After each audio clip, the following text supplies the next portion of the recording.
नमस्कार विद्यार्थियों, YouTube channel के अंतर्गत आप सभी का स्वागत है।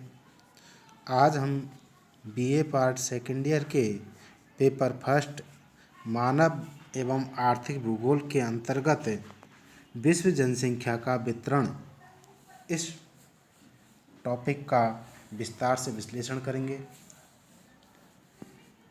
विश्व के अंतर्गत जो जनसंख्या है उसका समान वितरण नहीं पाया जाता है, कहीं पर कम है कहीं पर ज़्यादा है, तो उसी की परिचर्चा हम करेंगे। विश्व जनसंख्या का वितरण। मैं Balluram Meena, assistant professor geography, government college Mangrol वारा।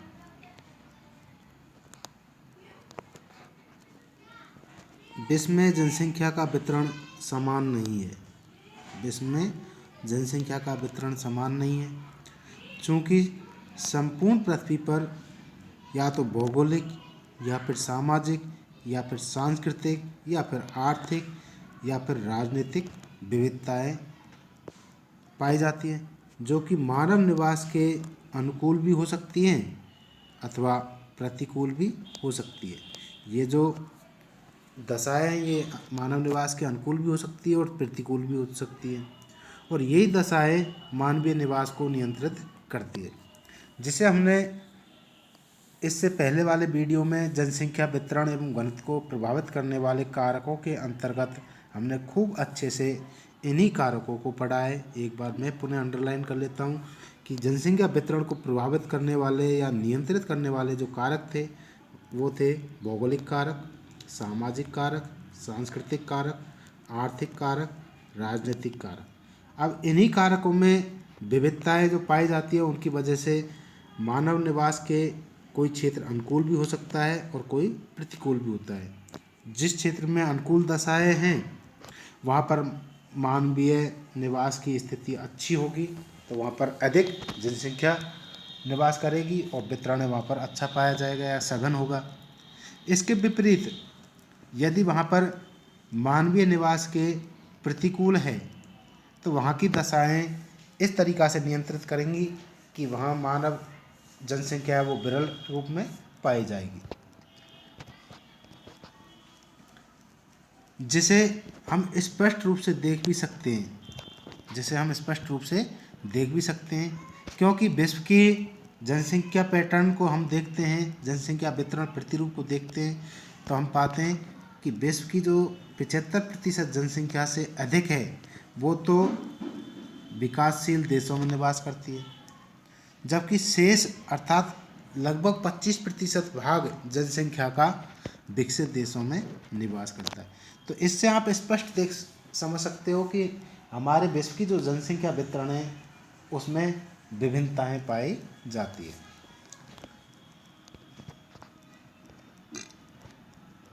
पुनः हम देशों का उदाहरण लेकर के भी इस जनसंख्या वितरण को सामान्य तौर समझ सकते हैं। जैसे विश्व में सर्वाधिक जनसंख्या है वो चीन की है, 2001 के अनुसार 128 करोड़ है। इसके उपरांत भारत की है 121 करोड़, ये 2011 के अनुसार है भारत की जनसंख्या। USA की है 28.29 करोड़, ये 2001 की जनगणना के अनुसार है USA की। इसके अंतर्गत मैंने भारत की जो जनसंख्या है उसको 2011 के अनुसार लिया है और बाकी देशों में 2001 की जनसंख्या को अंकित किया है।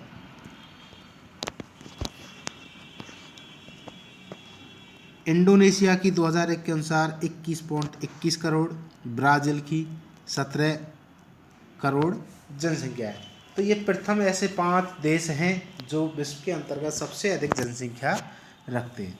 तो इन 5 देशों से भी हम अंदाज़ा लगा सकते हैं कि जनसंख्या वितरण है वो समान नहीं है, किसी देश में तो अधिक है और किसी में कम है। तो ये जनसंख्या पैटर्न को व्यक्त करता है।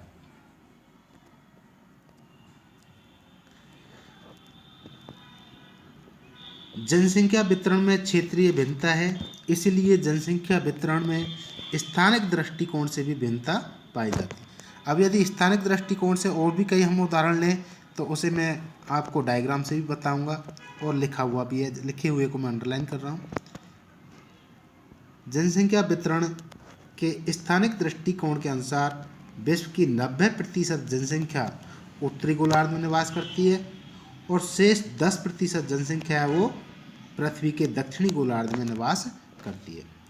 इसे मैंने ग्लोब के माध्यम से या डायग्राम के माध्यम से भी मैंने प्रयास किया है समझाने का। जैसे आप देख सकते हैं कि ये पृथ्वी है ग्लोब, इसमें ये भूमध्य रेखा है, ये नॉर्थ पोल और इधर ये साउथ पोल।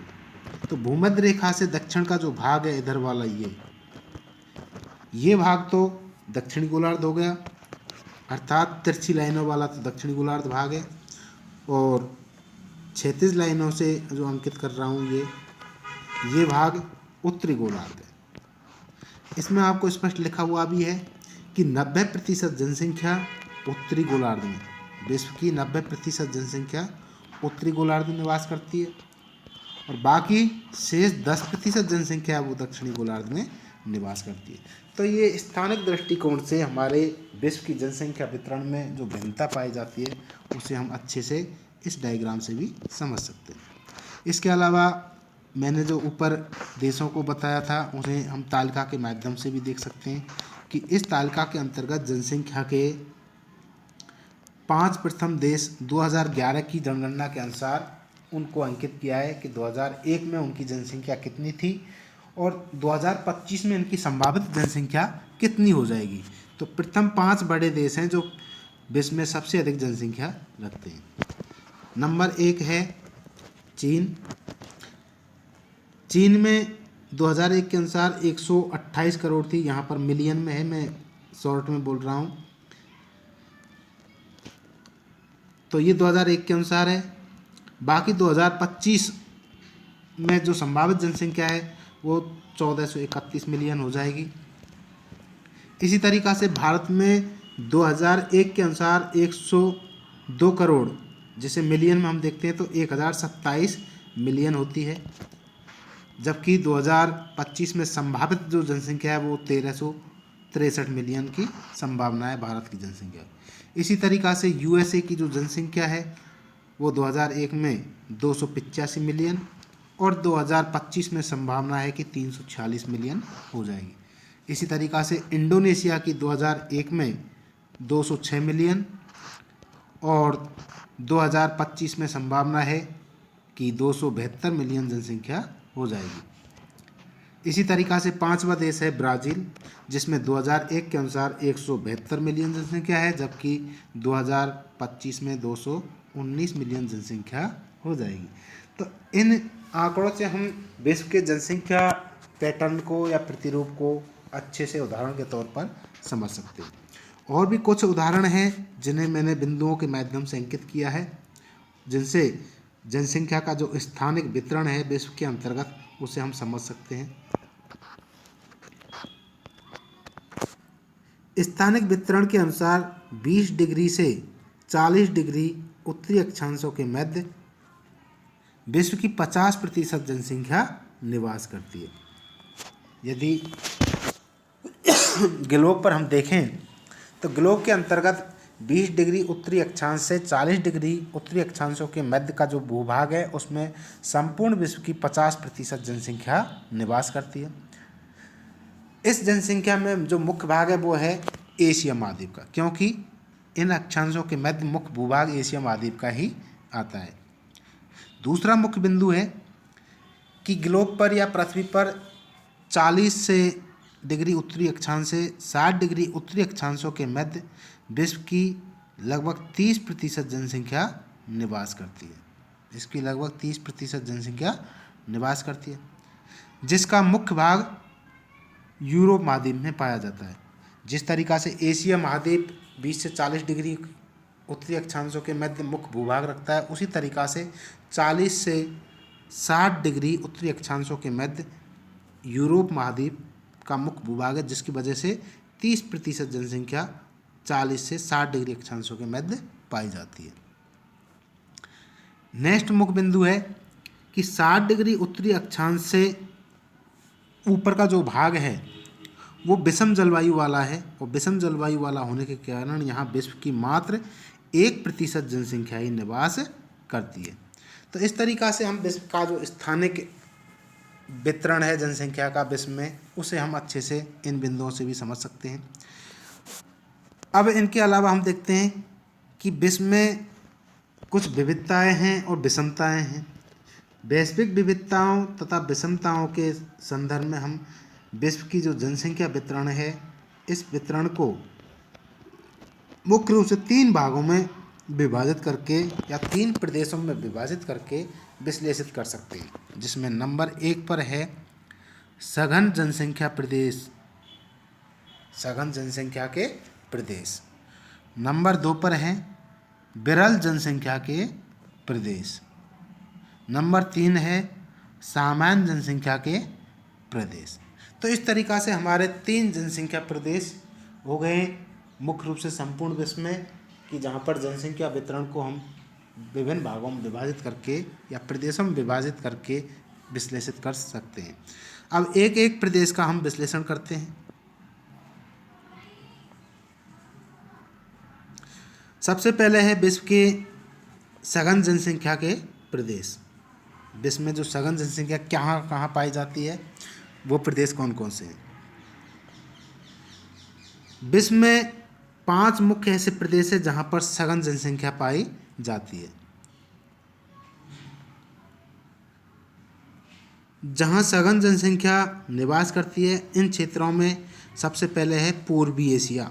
पूर्वी एशिया महाद्वीप के जो कुछ देश मुख्य हैं, जिनमें अंडरलाइन से बता रहा हूँ, कि जैसे चीन, जापान, दक्षिणी कोरिया, ताइवान, ये पूर्वी एशिया महाद्वीप के मुख्य देश हैं जो सघन जनसंख्या प्रदेश के अंतर्गत आते हैं। पूर्वी एशिया के अलावा दूसरा मुख्य क्षेत्र है दक्षिणी एशिया। दक्षिणी एशिया के जो ज़्यादातर देश हैं उनमें अधिक जनसंख्या वाले हैं भारत, पाकिस्तान, श्रीलंका, बांग्लादेश आदि। तो ये दक्षिणी एशिया महाद्वीप के ऐसे देश हैं जो सघन जनसंख्या के प्रदेश हैं। अगला भूभाग है दक्षिण पूर्वी एशिया के देश। पहला तो पूर्वी एशिया हो गया, दूसरा दक्षिण एशिया, अब तीसरा है दक्षिण पूर्वी एशिया के देश। दक्षिण पूर्वी एशिया के अंतर्गत जैसे इंडोनेशिया, मलेशिया, वियतनाम, ताइवान, ये दक्षिण पूर्वी एशिया के अंतर्गत आ जाते हैं। चौथा सघन जनसंख्या वाला क्षेत्र है पश्चिमी यूरोप, उत्तरी पश्चिमी यूरोप। उत्तरी पश्चिमी यूरोप महाद्वीप के अंतर्गत जो प्रमुख देश है उनमें भी सघन जनसंख्या पाई जाती है। इसके अलावा है 5वां अंतिम सघन जनसंख्या वाला क्षेत्र है उत्तरी पूर्वी यूएसए और दक्षिण पूर्वी कनाडा का क्षेत्र। तो इस तरीक़ा से विश्व के अंतर्गत ये 5 मुख्य क्षेत्र है जहाँ पर सघन जनसंख्या पाई जाती है। अब इसके अलावा नेक्स्ट विश्व का जनसंख्या प्रदेश है विरल जनसंख्या के प्रदेश या क्षेत्र। ऐसे भौगोलिक प्रदेश जहाँ पर पारिस्थितिकी जनसंख्या निवास के लिए सामान्य दशाएं प्रदान करती है, अर्थात सरल शब्दों में कहे कि न तो अनुकूल और न प्रतिकूल, वहाँ पर विरल जनसंख्या पाई जाती है। अब विरल जनसंख्या के जो क्षेत्र हैं मुख्य रूप से जो खनन क्षेत्र हैं उनके आसपास के जो भूभाग है उनमें विरल जनसंख्या पाई जाती है। जैसे कनाडा के खनन क्षेत्र, ऑस्ट्रेलिया में स्वर्ण खनन क्षेत्र है उनके पास, स्वीडन में Ghana, Siberia, Ethiopia, Uganda, Ecuador, Bolivia, ये आदि ऐसे देश हैं जहाँ पर संपूर्ण विश्व की जो सघन जनसंख्या है उसके क्षेत्र पाए जाते हैं। अब इनके अलावा नेक्स्ट प्रदेश है विरल जनसंख्या के क्षेत्र। नंबर 1 हो गया था सघन जनसंख्या के प्रदेश, नंबर 2 हो गया सामान्य जनसंख्या के प्रदेश, और नंबर 3 जो कि अंतिम है विरल जनसंख्या के क्षेत्र या प्रदेश। ये ऐसे प्रदेश हैं जहाँ विश्व के 70% भूभाग पर स्थित है और इस 70% भूभाग पर विश्व की मात्र 5% जनसंख्या ही निवास करती है। विश्व की कितनी करती है? मात्र 5% जनसंख्या निवास करती है। यहाँ जनसंख्या घनत्व 10 व्यक्ति प्रति वर्ग किलोमीटर से भी कम है। यहाँ का जो जनसंख्या घनत्व है वो 10 व्यक्ति प्रति वर्ग किलोमीटर से भी कम पाया जाता है। यह विरल जनसंख्या क्यों है? इसके मुख्य कारण है कि यहाँ की जो स्थिति, उच्चावच और जलवायु, ये विषम परिस्थितियों के कारण यहाँ पर विरल जनसंख्या पाई जाती है। तो इस तरीक़ा से हमारे विश्व के अंतर्गत जनसंख्या वितरण का जो प्रतिरूप है वो आपके सामने मैंने प्रस्तुत किया है। अब हम निष्कर्ष देख लेते हैं।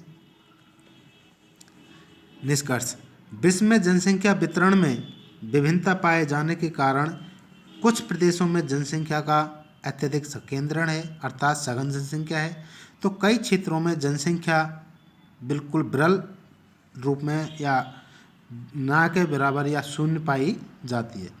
अतः उपरोक्त विश्लेषण से विश्व में जनसंख्या वितरण के प्रतिरूप को हम स्पष्ट रूप से समझ सकते हैं, अर्थात स्पष्ट हो जाता है।